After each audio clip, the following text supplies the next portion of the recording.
Good morning, everybody. Friday morning, another weekend. I realised in one of my videos recently that you can hear, if you listen very carefully now, tick, tick, tick. It's my old mantle clock. It's about 100 years old and it's sitting here just ticking away. It's either that or I've got one of my woodwick candles alight just to relax me. So if you hear little noises in the background, that's what it is. It isn't my bones creaking, and although they do. So that's that. My video yesterday regarding Alfie. We had the meeting. It wasn't the meeting with the doctors as I thought it was going to be. We do have the doctor's support. That will be a next meeting. But yesterday it was a meeting with the manager and subsequently the senior carers.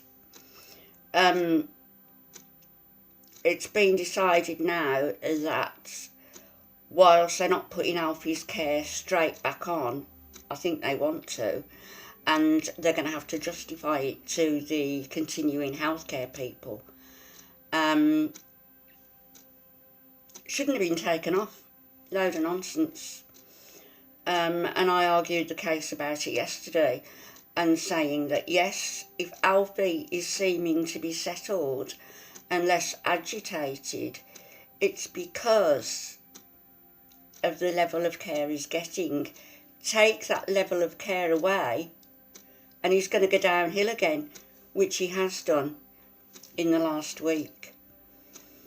Going through Alfie's notes, my son found they've been waking him up at 5:30 in the morning. He's registered blind.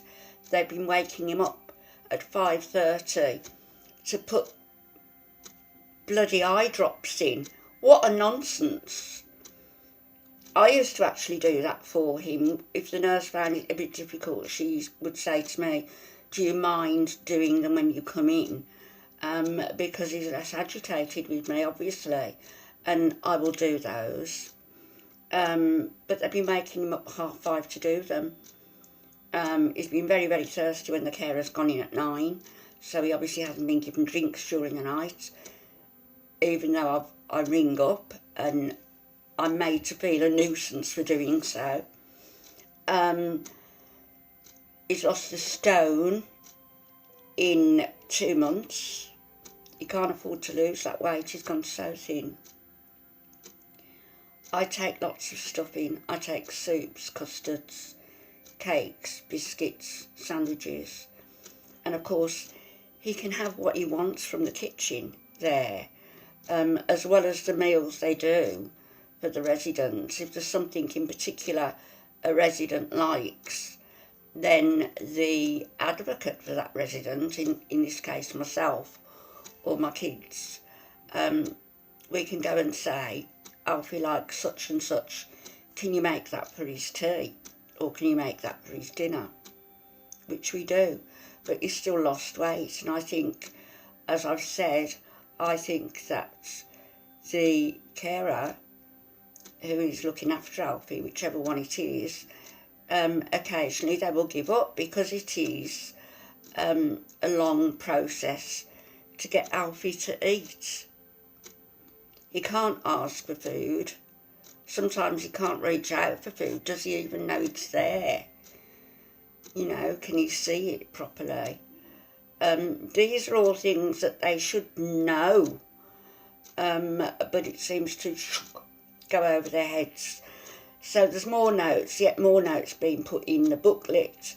And I've said no point putting them in the booklet unless that booklet is handed to the carer when she comes to take over and she's told to read through that page carefully and to acquaint herself with what's going on, and also for the permanent staff there to acquaint her with what's going on.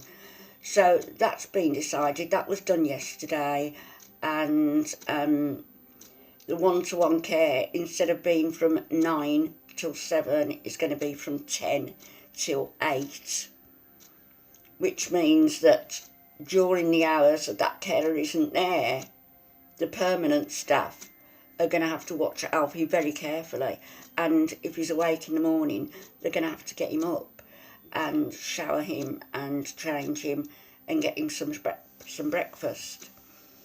A review again in a week. We've got the doctor on board, as I said, and we'll see and take it from there. I am concerned. I am very worried.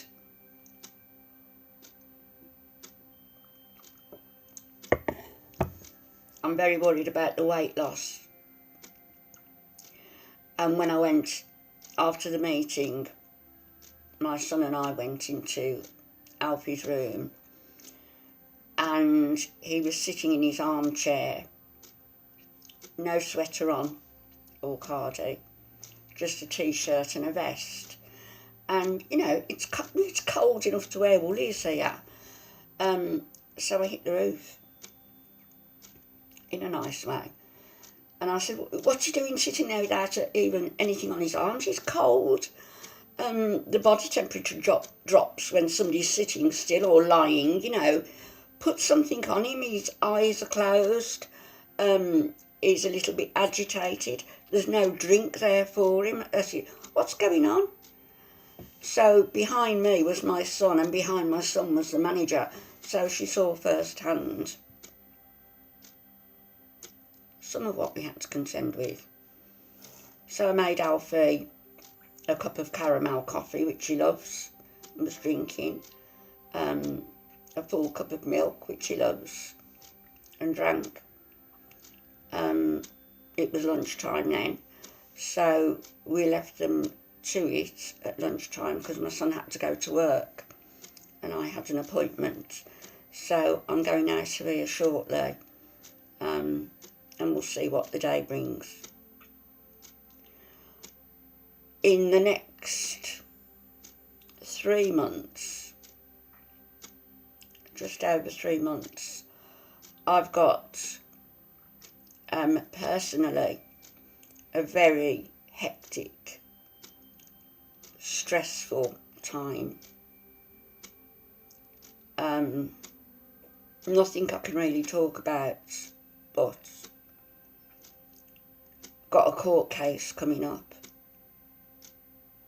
I've got medical appointments.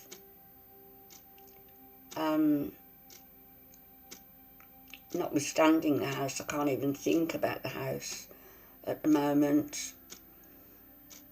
And of course Alfie supersedes all of that. But nevertheless, these things are a worry to me.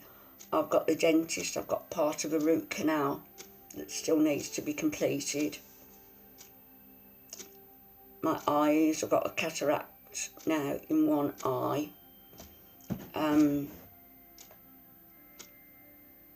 That's a minor thing, but the other things are not so minor. And I'll be able to talk about it more after July. But in the meantime, these things are weighing quite heavily on me. And as I say, Alfie supersedes it all. He's of the most import to me. Always will be. So I'm off there shortly. You know, life is very short. And I see so much nastiness and so much bullying. I'm not above having a go at people, and I will. Particularly when it's warranted, when they're nasty and vile. And I will. But I do it in a fair and classic, I hope, if not classy, manner. I don't use the language that they use. I don't make accusations that are unfounded. But I see so much stupidity on here. Video after video after video of blank screen, for example, and then uploading a video that somebody else has uploaded to pick at it. What is the point? Am I missing something here? I don't know. We've got somebody professing undying love for one woman, then arguing with her, then professing undying love to another woman, then closing the channel down, then coming back. And it is laughable. And, you know, I have to thank you people in a way, because you're a little bit entertaining. Not too much so, but you take my mind off. You take my mind off stuff. And I just think how silly it all is. And how short life is.